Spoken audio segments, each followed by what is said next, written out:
मेरे प्यारे, तनिक रुको, भागना बंद करो। बाहर की दौड़ तो बहुत लगा ली, अब थोड़ी देर भीतर बैठो। तुम जिस सुख को बाजारों में, रिश्तों में, पद और प्रतिष्ठा में खोज रहे हो, वो वहां है ही नहीं। तुम रेत में पानी खोज रहे हो और प्यास बुझने की बजाय और भड़कती जा रही है। तुम्हारे चेहरे पर ये जो चिंता की लकीरें हैं, ये जो हृदय में भारीपन है, इसका कारण क्या है? क्या कभी सोचा है? इसका कारण ये नहीं है कि तुम्हें वो नहीं मिला जो तुम चाहते थे। इसका असली कारण ये है कि तुम वो चाह रहे हो जो तुम्हारा है ही नहीं। तुम एक भिक्षु की तरह जगत के सामने हाथ फैलाए खड़े हो, जबकि तुम्हारे भीतर ही सम्राट बैठा है। तुम शिकायत करते हो कि महाराज, हम नाम जपते हैं, पूजा करते हैं, फिर भी मन को शांति क्यों नहीं मिलती? फिर भी जीवन में क्लेश क्यों है? अरे भोले, तुमने अभी दवा खानी शुरू की है और तुम चाहते हो कि बरसों पुराना रोग एक पल में मिट जाए। ये नाम जप, ये साधना कोई जादू की छड़ी नहीं है कि घुमाई और सब ठीक हो गया।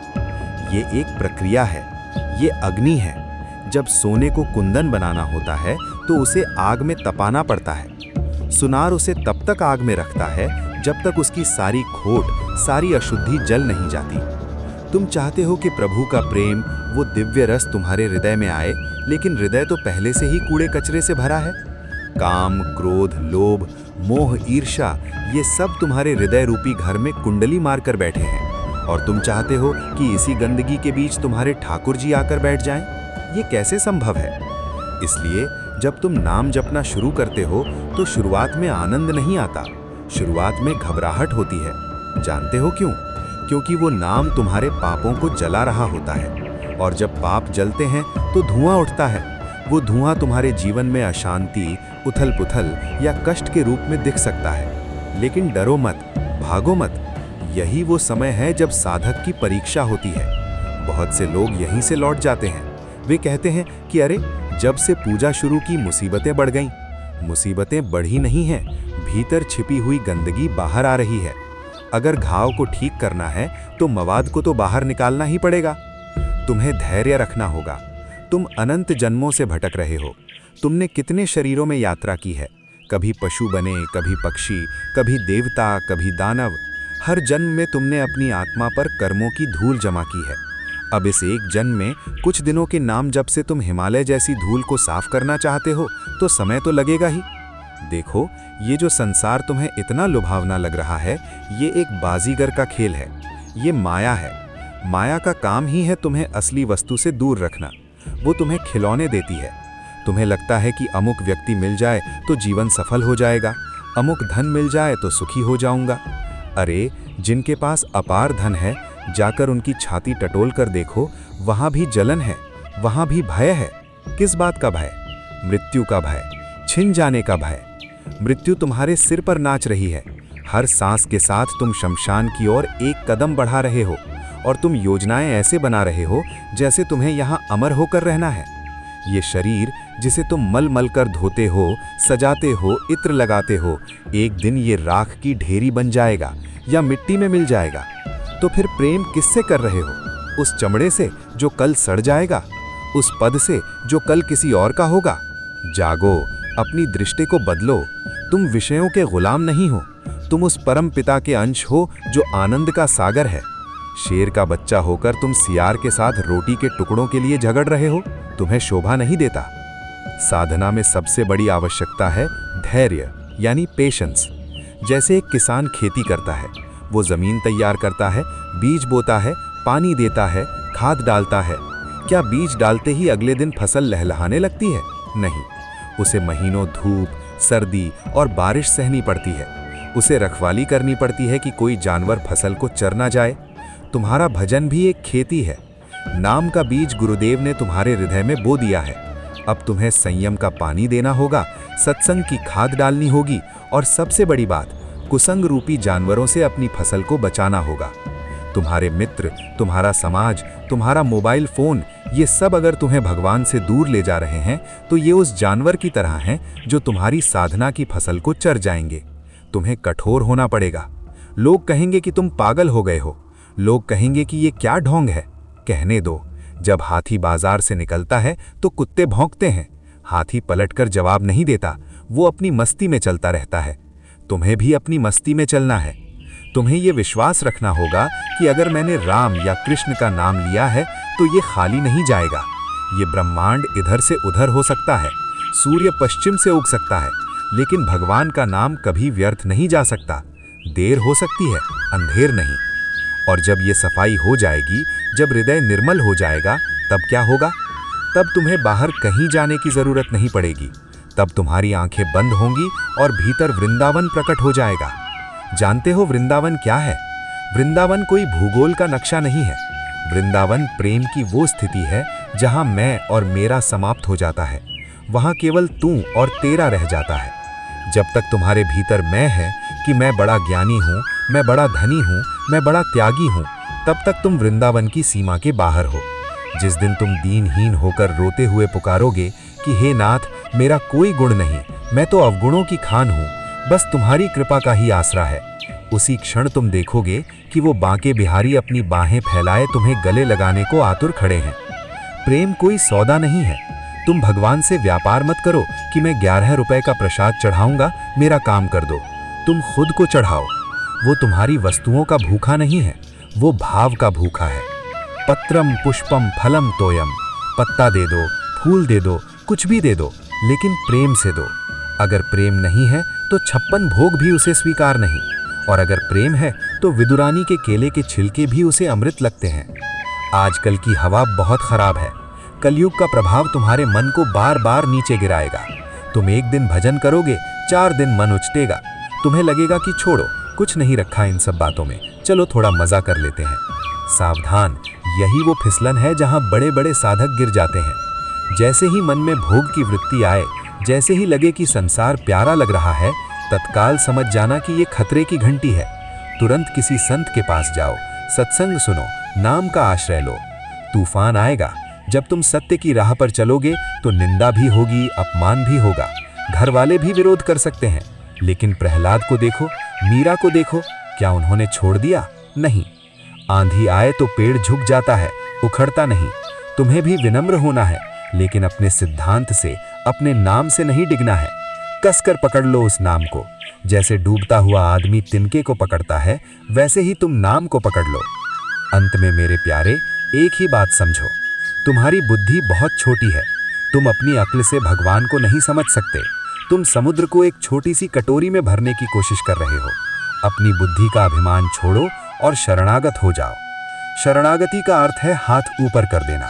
प्रभु, अब मैं नहीं लड़ सकता, अब मैं अपनी योजनाएं नहीं बनाऊंगा, अब जैसे तुम रखोगे वैसे रहूंगा, जो तुम दोगे वही खाऊंगा, जिधर ले जाओगे उधर जाऊंगा। जिस दिन ये भाव तुम्हारे रोम रोम में बस जाएगा, उस दिन तुम्हें चिंता नहीं करनी पड़ेगी, फिर चिंता वो करेगा। क्या तुम अपने छोटे बच्चे को चिंता करते देखते हो कि शाम को दूध मिलेगा या नहीं?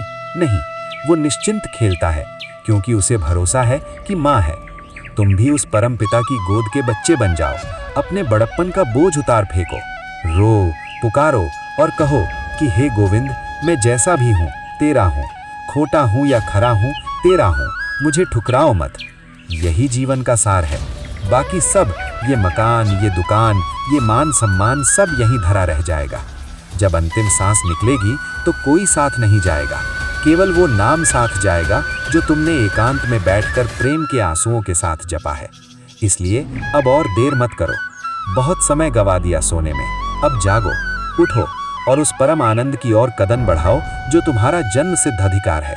राधे राधे। मेरे प्यारे साधकों, हम बात कर रहे थे धैर्य की।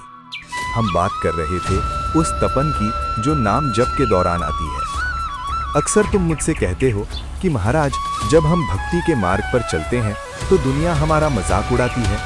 अपने ही घर के लोग, सगे संबंधी हमें ताने मारते हैं, हमारा अपमान करते हैं। ऐसे में हम धैर्य कैसे रखें? मन तो करता है कि सब छोड़ छाड़ दें। रुको, ये अपमान विष नहीं है। ये अपमान तो वो खाद है जिससे भक्ति का पौधा वट वृक्ष बनता है। यदि तुम्हारे जीवन में अपमान नहीं आया तो तुम्हारा अहंकार कभी टूटेगा ही नहीं, और जब तक अहंकार खड़ा है, गोविंद भीतर प्रवेश नहीं करेंगे। जरा इतिहास के पन्नों को पलट कर देखो, क्या किसी भक्त का मार्ग फूलों से भरा था? 5 वर्ष का बालक ध्रुव अभी तो खेलने कूदने की उम्र थी। पिता की गोद में बैठने की इच्छा जगी, लेकिन विमाता सुरुचि ने क्या किया, हाथ पकड़कर खींच दिया। भरी सभा में पिता के सामने अपमानित किया। सुरुचि ने कड़वे वचन कहे, अरे अभागे, यदि तुझे राजा की गोद में बैठना था तो तुझे मेरी कोख से जन्म लेना चाहिए था। जा, वन में जा और तपस्या कर, भगवान को प्रसन्न कर और मांग कि अगले जन्म में तू मेरा पुत्र बने। जरा सोचो उस नन्हे से हृदय पर क्या गुजरी होगी। वो रोता हुआ अपनी माँ सुनीति के पास गया। सुनीति ने उसे ये नहीं कहा कि बेटा मैं जाकर लड़ूंगी। सुनीति ने कहा, बेटा तेरी विमाता ने जो कहा वो सत्य है। इस संसार में जो भी सुख मिलता है वो हरि की कृपा से मिलता है। यदि तुझे सच में उच्च पद चाहिए तो उस पिता के पास जा जो जगत का पिता है, नारायण के पास जा। यहीं पर साधारण मनुष्य और भक्त का अंतर समझो। साधारण मनुष्य अपमान का बदला दुनिया से लेता है, लड़ता है, क्लेश करता है, लेकिन भक्त उस अपमान की ऊर्जा को, उस क्रोध को संकल्प में बदल देता है। ध्रुव ने उस अपमान को अपनी सीढ़ी बना लिया। वो वन की ओर चल पड़ा। मधुवन का घोर जंगल, हिंसक पशुओं की दहाड़। नारद जी मिले, परीक्षा ली। नारद जी ने डराया, बेटा तू छोटा है, घर लौट जा, यहाँ जंगल है, यहाँ शेर बाघ खा जाएंगे। ध्रुव ने कहा, महाराज मुझे शेर का भय नहीं है, मुझे उस अपमान की आग शांत करनी है, मुझे हरि चाहिए। धैर्य इसे कहते हैं। 6 महीने तक पहले फल खाए, फिर पत्ते खाए, फिर जल पिया और अंत में श्वास भी रोक ली। एक पैर पर खड़े होकर जब उस बालक ने ओम नमो भगवते वासुदेवाय का नाद किया तो तीनों लोकों का सिंहासन डोल गया। जिस ध्रुव को पिता की गोद से धकेला गया था उसे भगवान ने वो ध्रुव लोक दिया जिसे प्रलय भी नष्ट नहीं कर सकती। तो मेरे भाई, यदि आज कोई तुम्हें ताना मार रहा है तो दुखी मत होना। समझना कि भगवान तुम्हें ध्रुव बनाना चाहते हैं। उस अपमान को पी लो और अपनी माला कसकर पकड़ लो। धैर्य का दूसरा नाम है प्रहलाद। ध्रुव को तो जंगल जाना पड़ा, लेकिन प्रहलाद का संकट तो और बड़ा था। शत्रु बाहर नहीं था, शत्रु अपना ही पिता था, हिरण्यकश्यप। वो पिता जो मृत्यु साक्षात बनकर खड़ा था। प्रहलाद को क्या क्या नहीं दिया गया। पहाड़ से नीचे फेंका गया, मतवाले हाथियों के पैरों तले कुचलवाने का प्रयास किया गया, विषैले सांपों की कोठरी में बंद किया गया, होलिका की गोद में आग में बैठाया गया और अंत में उसे विष का प्याला दिया गया। लेकिन क्या प्रहलाद ने कभी शिकायत की? क्या प्रहलाद ने कभी कहा, हे नारायण, मैं आपका नाम जपता हूँ, फिर मुझे इतना कष्ट क्यों? नहीं, प्रहलाद का विश्वास ये नहीं था कि कष्ट नहीं आएगा। प्रहलाद का विश्वास ये था कि कष्ट में भी मेरा हरि मेरे साथ है। जब उसे हाथियों के आगे डाला गया तो उसे हाथी नहीं गोविंद दिखे। जब उसे आग में डाला गया तो उसे लपटे नहीं, गोविंद की शीतलता महसूस हुई। साधकों, दृष्टि बदलो तो सृष्टि बदलेगी। तुम विपत्ति को विपत्ति की तरह देखते हो, इसलिए डरते हो। प्रहलाद विपत्ति में भी अपने स्वामी की लीला देखते थे। जब पिता ने तलवार उठाकर पूछा, बोल तेरा राम कहाँ है, क्या इस खंभे में है? तो प्रहलाद को उस निर्जीव खंभे में भी अपना प्राण प्यारा दिखाई दे रहा था। उसने कहा, हाँ पिताजी, वे यहाँ भी हैं। और परिणाम, जड़ खंभे को फाड़कर नृसिंह भगवान प्रकट हो गए। भगवान ने नियमों को तोड़ दिया, गोधूली बेला बनाई। न दिन था न रात, न घर के अंदर न बाहर, न अस्त्र से न शस्त्र से। तुम्हारे लिए भी भगवान अपने नियम बदल सकते हैं, बस तुम्हारी पुकार में प्रहलाद जैसी अनन्यता होनी चाहिए। अनन्यता का अर्थ है, प्रभु या तो आप बचाओगे या मैं मिट जाऊंगा, लेकिन दूसरे के दरवाजे पर नहीं जाऊंगा। अब तुम पूछोगे कि महाराज, ध्रुव और प्रहलाद तो जन्मजात भक्त थे, हम तो पापी हैं, हमने तो जीवन भर गलतियां की हैं, क्या हमारा भी कल्याण हो सकता है? अरे तुम अपने पापों का लेखा जोखा लेकर क्यों बैठे हो? नाम की महिमा जानते हो? नाम वो अग्नि है जो गीली लकड़ी को भी जलाकर राख बना देती है। देखो रत्नाकर को, वो कौन था? डाकू था, लोगों को लूटता था, हत्या करता था, पापों का पहाड़ था उसके सिर पर। जब सप्त ऋषि मिले और पूछा कि तू ये पाप किसके लिए करता है, उसने कहा, परिवार के लिए। ऋषियों ने कहा, जा पूछ करा, क्या वे तेरे पाप में भागीदार बनेंगे?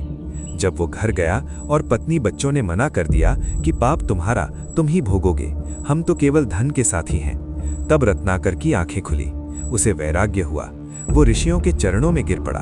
लेकिन देखो, पाप का प्रभाव इतना गहरा था कि उसके मुख से पवित्र राम शब्द निकल ही नहीं पा रहा था। जिह्वा ऐंठ गई थी, पापों ने वाणी को जकड़ लिया था।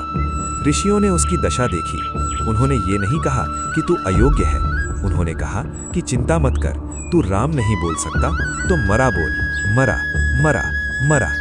उस डाकू ने मरा मरा जपना शुरू किया। एक जगह बैठ गया, शरीर पर दीमकों ने घर बना लिया। बाल्मीक मिट्टी का टीला बन गया, लेकिन जप नहीं रुका। मरा मरा कहते कहते कब वो राम राम बन गया उसे पता ही नहीं चला। जो व्यक्ति हत्यारा था वो आदि कवि वाल्मीकि बन गया। जिसके मुख से कभी गालियां निकलती थीं, उसके मुख से पवित्र रामायण की धारा बह निकली। गोस्वामी तुलसीदास जी कहते हैं, उल्टा नाम जपत जग जाना, वाल्मीकि भय ब्रह्म समाना। सोचो, जब उल्टे नाम में इतनी शक्ति है तो अगर तुम भाव से, प्रेम से सीधा नाम जपोगे तो तुम्हारा कल्याण क्यों नहीं होगा। अपने अतीत को मत देखो, ये मत सोचो कि मैंने कल क्या किया था, ये सोचो कि आज मैं किसका नाम ले रहा हूँ। जिस क्षण तुम नाम लेते हो उसी क्षण तुम पवित्र हो जाते हो। भक्ति की अंतिम सीढ़ी है प्रेम, ऐसा प्रेम जहाँ देह का भान ही न रहे। मीरा को देखो, राजमहल का सुख था, राणा जैसा पति था, समाज की प्रतिष्ठा थी, लेकिन मीरा ने क्या चुना? एक सांवले गिरधारी को चुना। समाज ने क्या नहीं किया? कुलनाशिनी कहा, बावरी कहा, चरित्रहीन कहा। राणा ने विष का प्याला भेजा, कहा, ले ये चरणामृत है, इसे पी जा। मीरा जानती थी कि ये विष है, लेकिन मीरा का तर्क देखो। मीरा ने सोचा, अगर ये विष है तो ये मेरे शरीर को मारेगा, लेकिन मेरा शरीर तो पहले ही गिरधर का है, और अगर गिरधर इसमें रहते हैं तो विष उनका क्या बिगाड़ लेगा। उसने हंसते हंसते प्याला होठों से लगा लिया। विष का प्याला राणा जी भेजा, पीवत मीरा हंसी रे। और चमत्कार देखो, जो विष कंठ को जला देता वो गले में उतरते ही शीतलता बन गया, वो अमृत बन गया। साधकों, नाम में वो शक्ति है जो जहर को भी अमृत में बदल देती है। तुम्हारे जीवन में परिस्थितियां विष बनकर आएंगी, बीमारी, गरीबी, अपमान, लेकिन अगर तुम्हारी जिह्वा पर कृष्ण है, राम है, तो वो विष तुम्हारा बाल भी बांका नहीं कर पाएगा। मीरा ने कभी भगवान से ये शिकायत नहीं की कि राणा मुझे सता रहा है, उसे दंड दो। नहीं, मीरा तो बस अपने गिरधर के रूप में मग्न थी। नाचती रही, गाती रही, पग घुंघरू बांध मीरा नाची रे। तुम्हें भी ऐसा ही बनना है। दुनिया की परवाह छोड़ो। लोग कहें मीरा भई बावरी, सास कहे कुलनासी, कहने दो। तुम्हें समाज को प्रसन्न नहीं करना है, तुम्हें अपने राम को, अपने श्याम को प्रसन्न करना है। मेरी बात पर विश्वास न हो तो शास्त्रों की ओर देखो। हमारे ऋषियों ने, संतों ने कोई बात बिना प्रमाण के नहीं कही। कलयुग का महामंत्र बृहन नारदीय पुराण में स्पष्ट घोषणा है, हरेर नाम हरेर नामेव केवलम, कलौ नास्त्येव नास्त्येव नास्त्येव गतिरन्यथा। अर्थात इस कलयुग में केवल हरि का नाम, हरि का नाम, हरि का नाम ही आधार है। इसके अलावा कोई गति नहीं है, नहीं है, नहीं है। तुम्हारे लिए भी भगवान अपने नियम बदल सकते हैं, बस तुम्हारी पुकार में प्रहलाद जैसी अनन्यता होनी चाहिए। अनन्यता का अर्थ है, हे प्रभु, या तो आप बचाओगे या मैं मिट जाऊंगा, लेकिन दूसरे के दरवाजे पर नहीं जाऊंगा।